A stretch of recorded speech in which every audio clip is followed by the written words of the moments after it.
दोस्तों, मैं हूं साइकोलॉजिस्ट डॉक्टर प्रशांत भीमानी। रेडियो सिटी 91.1 एफएम पर मेरे शो मन का रेडियो में आपका स्वागत है। आजकल सारी पढ़ाई ऑनलाइन होने लगी है। बच्चों और पेरेंट्स के सामने इस नई परिस्थिति के कुछ फायदे तो कुछ नुकसान है।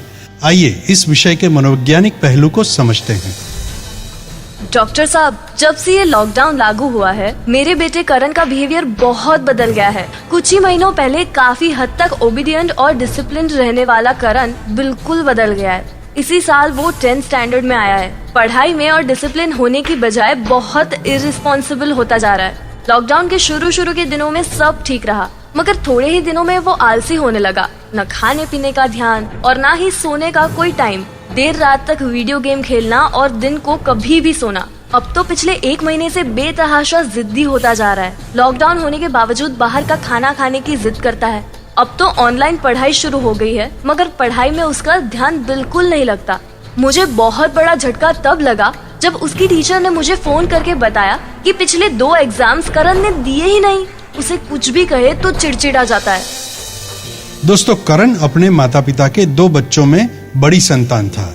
उसके माता पिता दोनों अपने प्रोफेशनल करियर में अच्छे खासे व्यस्त रहते थे, मगर लॉकडाउन के चलते चारों व्यक्तियों का पूरा परिवार कुछ महीनों से 24 घंटे साथ रहने लगा था। डॉक्टर साहब, करण के ऑनलाइन क्लासेस शुरू हो गए हैं। एक दिन सुबह 10:30 बजे मैंने उसके रूम में झांक कर देखा तो करण सो रहा था। हालांकि वो ऑनलाइन क्लास में ऑडियो और वीडियो म्यूट करके अपनी हाजिरी लगा चुका था। ना तो करण बीमार था, ना ही वो उसके सोने का समय था। वैसे भी करण के स्वभाव में आ रहे बदलाव मुझे परेशान कर ही रहे थे, और अब ये वाक्य ने मुझे सच में डरा दिया है। मेरा बेटा जो कुछ ही महीने पहले इतना अच्छा था, वो अचानक इतने महीनों में कितना बदल गया है। मुझे बड़ी परेशानी हो रही है डॉक्टर साहब। दोस्तों, करण के साथ मैंने अलग से बात की। उसके दोनों पेरेंट्स से भी अलग अलग बात की। उसकी पूरी केस हिस्ट्री समझी। कुछ महत्वपूर्ण बातें पता चली। माता पिता अमूमन अपने कामों में हमेशा व्यस्त रहते थे। बच्चों के साथ वीकेंड के सिवा बहुत कम समय व्यतीत हो पाता था। इस लॉकडाउन के चलते पूरा परिवार एक छत के नीचे रहने लगा, और शायद इतना लंबा समय पहली बार सब लोगों ने एक दूसरे के साथ व्यतीत किया। हुआ यूं कि करण की मम्मी इस लॉकडाउन के दौरान ओवर इंटरफियरेंस करने लगी। करण की हर बात को जांचा परखा जाने लगा। उसे छोटी छोटी बातों में सूचनाएं मिलने लगी। पहले अपना हर काम अपनी मर्जी से करने वाले करण को अचानक ही मम्मी के ओवर कंट्रोल बिहेवियर का सामना करना पड़ा।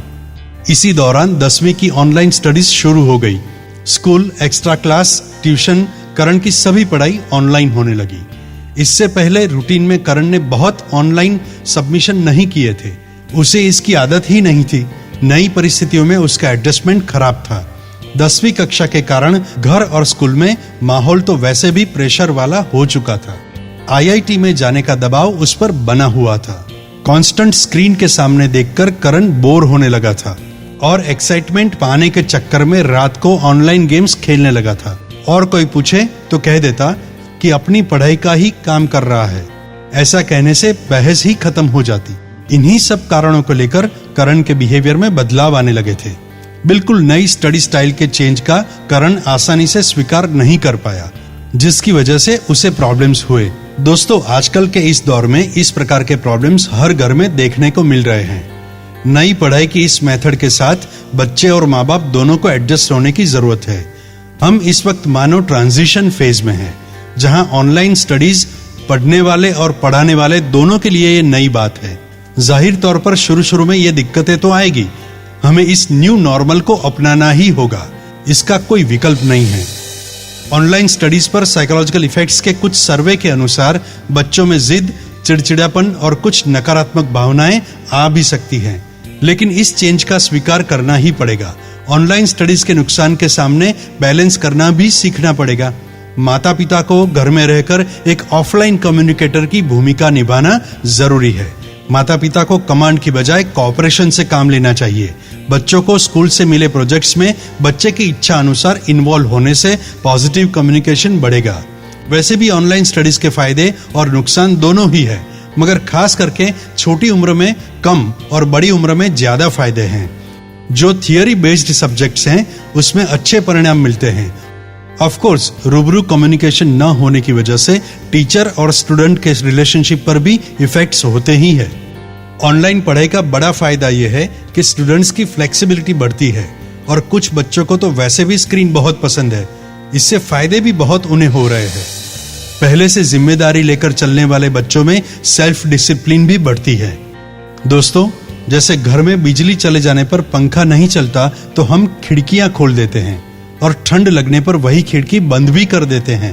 किसी भी परिस्थिति में टिके रहने के लिए ये एडेप्टेशन ही सबसे महत्वपूर्ण है। तो दोस्तों, रेडियो सिटी 91.1 एफएम पर मैं साइकोलॉजिस्ट डॉक्टर प्रशांत भीमानी आपको मिलूंगा नेक्स्ट टाइम कुछ ऐसे ही इंटरेस्टिंग किस्से और उसके साइकोलॉजिकल सॉल्यूशंस के साथ। तब तक मेरे सभी एपिसोड सुनने के लिए YouTube पर सर्च करें डॉक्टर प्रशांत भीमानी मन का रेडियो, और एपिसोड के कमेंट सेक्शन में जाकर आपके रिस्पॉन्स या कोई भी सवाल मुझे पूछें। So be happy and keep smiling.